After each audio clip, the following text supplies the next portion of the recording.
city, I've been browsing. Treading water that they drowning. My head on the swivel, yeah. It's only really my surroundings.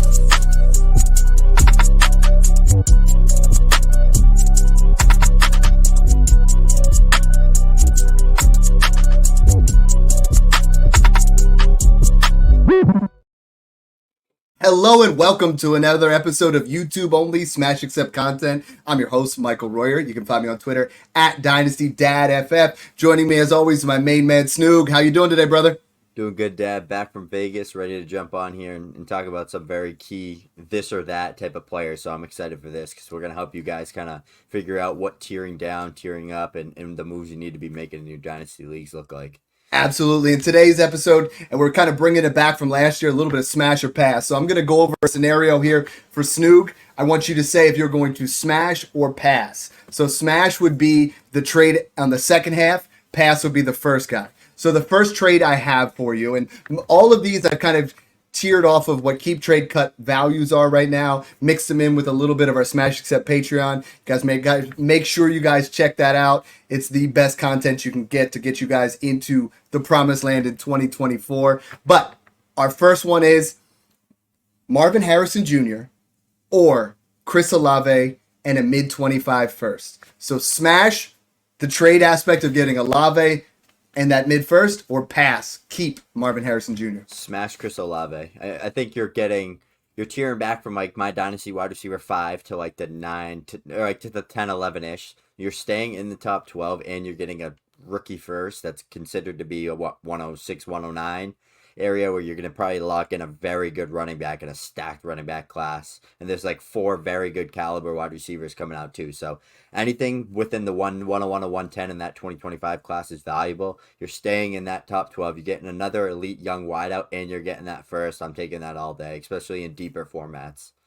That's the key. What we talk about is make sure you can predict what that pick is going to be. Because a mid first, I might take Olave. A late first, I'm smashing Marvin Harrison Jr. I think Marvin Harrison's Jr. ceiling is higher. I feel like if it is a late first, the difference in perception between Marvin Harrison Jr. and Olave right now is if both of them have 100-yard seasons, Marvin Harrison Jr. joins that elite tier of Ceedee Lamb, Justin Jefferson, Jamar Chase. If Olave does it, he moves up a spot or two. So that's that thing. We're mid or late. But great answer. I love that. The next one. Are you going to take Amon-Ra and the 109, that's your smash, or are you going to pass and hold on to Jamar Chase? I'm assuming this is the 109 in 2024, correct? Yes. Okay, so I'm looking at Xavier Worthy, Brian Thomas Jr., maybe Brock Bowers slips in certain leagues, depending on what format is and stuff. Give me Amon-Ra. I mean, this is a guy that's outscored Chase last year. He's a reception hog. He's the main focus in an offense that's arguably better than the Cincinnati Bengals. And he's the guy that's going to get, especially in full PPR formats, if it's standard, then I'd probably lean Jamar Chase because Jamar Chase scores a ton of touchdowns. He's elite. He's my Dynasty wide receiver, like 1B or like 2-ish.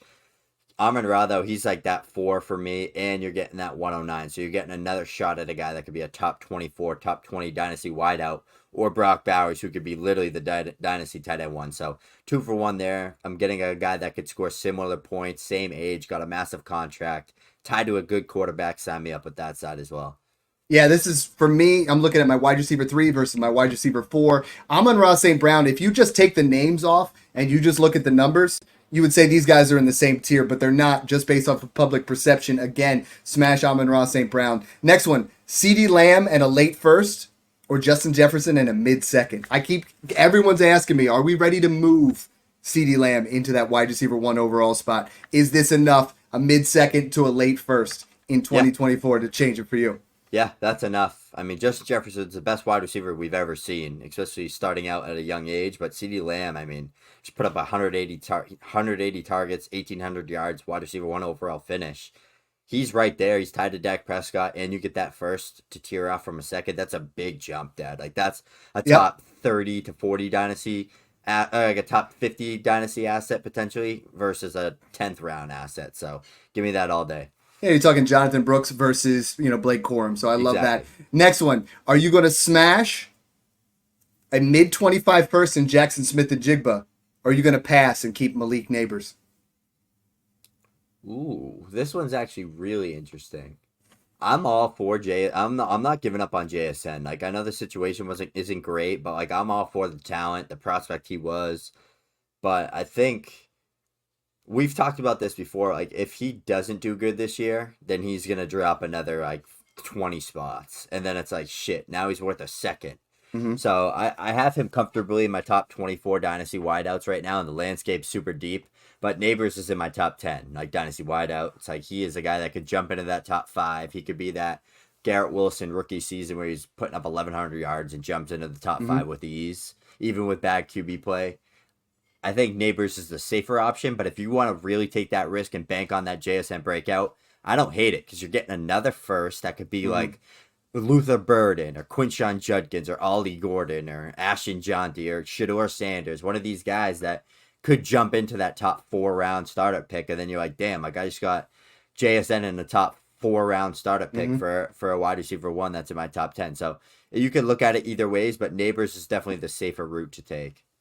I'm with you. You know, that's a tricky one. Again, trying to predict where those 25 firsts are. Make sure you guys hit that subscribe button on YouTube. You guys that are listening to the podcast, check it out. When we're talking about those kind of things, that's something that I have hit on year after year is being able to look at someone's roster and say, you know what? This is one injury away from being an early first. Now all of a sudden that first becomes early and you are getting 2 elite level assets. I love it. Drake London, everybody's hero, everybody who's like jumping on right now, or 2 random 25 first. So we're not saying they're mid, they're absolutely random. I love that we're talking about all these, especially because these are all like this or that 50-50, right? Like this is the trades that people need help with. Like they need to hear both sides, and I'm going to give you both sides. I'm going to play So, devil's advocate. oh, And no. You got to take a spot, man. Are you going to smash the picks or are you going to pass and keep Drake London? I'm gonna depending on format and situational for your team, I think I'm gonna smash London in a nutshell, right? Yeah. Like you're just getting my dynasty wide receiver 9, maybe even slipping into that 8 range. Like he's gonna put up numbers with Kirk Cousins, elite prospect, 21 years old still. He was elite on a per route basis there as a rookie and last year, so I'm gonna smash that. But like if you're in a deep league and you got nothing, your team sucks. Like that's a good tier off for you where you're taking 2 firsts. They won't lose value if Drake London goes out there and puts up 980 yards and 8 touchdowns and doesn't finish in the top 20, and then everyone's like, damn, like he's not that good, he's not this guy, and then he takes a dip in value, right? So those first won't gain value. But in a nutshell, give me London all day if I have the assets and the picks to make this type of move.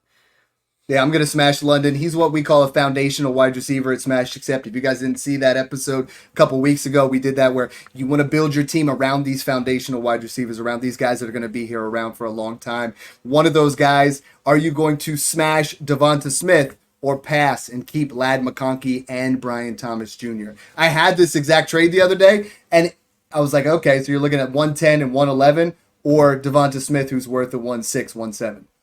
Yeah, this is a really interesting one. I think I'm gonna take smash Devonta Smith, especially if I'm contending. I think that's just the way to go. I don't want to take that much of a risk and invest in 2 rookies, even though it's my dynasty or my rookie wide receiver 4, 5, 6 in that tier with Worthy. I mean, they're great values. They're worth first. Like they're young. They're in good situations to thrive. Maybe one of them could be worth like a top 15, top 20 dynasty wide receiver. But I mean, you're giving up a guy that's in that top 15 range already. That's gonna put up wide receiver 1B numbers, like 1,100 yards, 8 to 10 touchdowns, 90 receptions, and just give you that consistent top 15 finish. If I really need to break down my team and like this is my outlet, then I'd lean this way. But like if I'm any other situation, I'm taking Devonta Smith. Yeah, if I'm rebuilding, I'm taking both of them. And frankly, what I'm doing, and I've done quite a bit, is if I'm rebuilding, I don't believe in Brian Thomas Jr. and Ladd McConkey as absolutely foundational type assets. So I'm selling them for a 25 first plus. You know what I mean? The other day I sold McConkey for what looks like a mid 25 first or 25 first and Khalil Shakir. If Shakir does anything, I win twice. You know what I mean? So I think that's kind of that area we're looking at. The next one, and I'm going to tug at your heartstrings here a little bit, an absolute smash contender. So this is a team that is right there. Are you going to smash Tyreek Hill, or are you going to pass and keep T. Higgins and a late 25 first? I'm going to take the T. Higgins side. I looked at this and I made up my mind pretty quickly. I still have a warm heart for T. Higgins. I think he's super talented, and if he plays 15 games, he's finishing top 15. Like, he has been really consistent when he's on the field and good with Joe Burrow and Jamar Chase there. He's like a guaranteed top 20 wideout in points per game if he just plays and he's healthy. And you get that late 25 first. Now, here's my reasoning why behind this. I'm going to turn that 25 first into Mike Evans or Devonta Adams. I'm going to get a similar type top 10 production from those guys that we do with Tyreek Hill, and I'll get a young top 20, top 22 dynasty wide receiver in T. Higgins. So win-win for me. If I'm a smash contender, that's what I'm doing. I mean, I think getting Devonta Adams and Mike Evans, you could honestly probably get like a second on top of them for a first at this point with some leagues. So and Tyreek Hill's a tricky one. So the other day I'm rebuilding one team.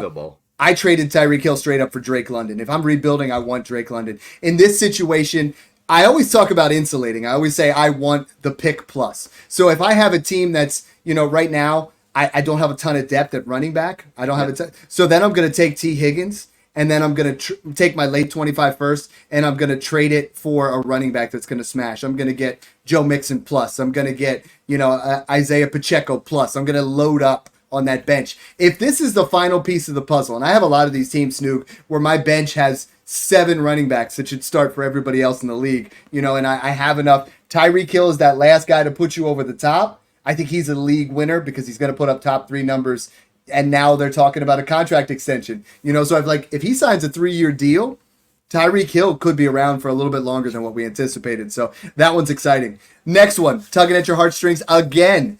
So smash Rome Odunze or pass and keep Xavier Worthy and the late 25 first. I could see this kind of being fair, but I'm taking Rome Odunze. Like this. Thank you. This is a guy that can be a foundational asset. We've talked about that. He has the talent, the ability, the quarterback play, the situation to eventually long-term, still 21 years old, elite producer and at the collegiate level. He has that talent and that situation to be like that top 10, top 12 dynasty wide receiver eventually. I don't know if Worthy will ever just get to that point. I think Worthy will be like a really good top 20 dynasty wide receiver, like if he hits his ceiling. I just don't think he'll ever be like a top 10 dynasty wide receiver asset. And that's kind of what separates that value jump there. Like that first, you got to really nail that first to win that trade, in my opinion. So I'm just going to take Rome Odunze 10 times out of 10 there. And you got to have the plus of Rome Odunze not flashing dollar bills with his girlfriend on TikTok, throwing them around, just like Xavier Worthy did. So the next one, Nico Collins, right? Nico Collins just got paid. My man got bank. Nico Collins or the Superflex 106. Smash for the 106, pass for Nico Collins. Yeah, this one, I think I'm going to go, if Rome Odunze's there, I'm going to take Rome Odunze. I'm going to take the 106. Okay. See, for me, if Rome went 5 and it's between Bowers and the 2 quarterbacks, I think I'm going to take Nico. But if Rome's there, I'm going to take it that way. And if it's heavy tight end premium, I'm going to take Bowers. So I know we kind of cheated on the smash or pass, but that one was difficult. Another one that's difficult, the other guy that just got paid, Jaylen Waddle, is your pass. Your smash is the 105. Ooh, I'm going to take Waddle. Okay. All right. I'm surprised by that. Waddle. So you're going to take Waddle over Rome. Yeah, I think Waddle, he's probably in my dynasty, like 13 to 15 range right there with like Smith and Ayuk. He just got the bag. He's there. He's with Tua for a while. He's with McDaniels for a while. Yeah. He's a guy that is just day in and day out. Every time he's on the field, he's just a low end wide receiver 1. He put up 1,300 yards on like 110 targets. Like he is hyper efficient. He doesn't need a ton of volume to be successful. And when he does get a ton of volume, he's going to be really successful. So that time will come. He will be that guy. 25 years old. Sign me up. Waddle's super safe asset to own in Dynasty. You only have 2 more months to get Waddle in a second for Tyreek Hill. That's it. It's going to change once we get to September. DJ Moore as your pass or smashing the 109? Because I was shocked to see that that's how far he slipped on Keep Trade Cut. Passing with DJ Moore. Give me DJ Moore. Yeah, for sure. Yeah. Quick hitters on these last couple. We're going to smash the 108 or pass and keep Zay Flowers. This one's really close. I actually been talking about this with a few people. Zay Flowers is interesting. Like, he is super talented, just not in that situation where you like think he's gonna get 160 targets with Lamar Jackson there, right? They want to run the ball, they want to play good defense, they want to win games. It's not gonna come with Lamar Jackson running around airing the ball out 50 times a game, right? It's gonna be hyper efficient passing, 28, 30 attempts, 35 attempts on a shootout. Zay Flowers is going to have big spike weeks, and the thing with him is he gets a ton of designated targets behind the line of scrimmage, a lot of screen game. He is a guy that has that 100 reception potential for like 1,100 yards, right? He's not going to put up 1,500 yards, but he'll get 90, 100 catches. Like, he had almost 80 last year as a rookie.